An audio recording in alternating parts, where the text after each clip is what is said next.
राक्षस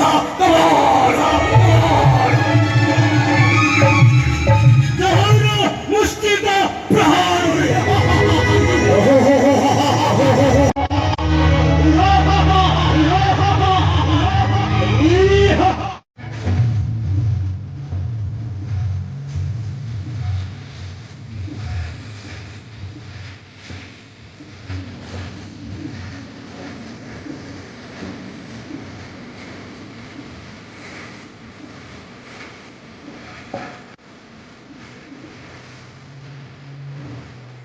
মূল হেলা ধনুযাত্রা মহোৎসব সুবর্ণপুর জিলা বীর মহারাজপুর মিনি স্টাডিयम ठाने गला संध्या ठानु कनशंकर राजुती मूल हो इ महोत्सव के राज्य बयनिकार सभापति प्रकाश कुमार मेहर मुख्य अतिथि भाव जोग देकरी उद्घाटन करिथिबार बेलके धनुଯାत्रा माध्यम थी समाज के गुटे आह्वान देउथिबार कहिछन।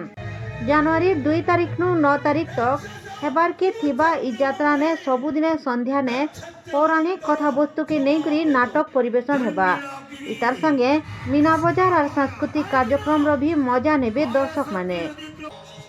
ब्यूरो रिपोर्ट बिगुल टीवी।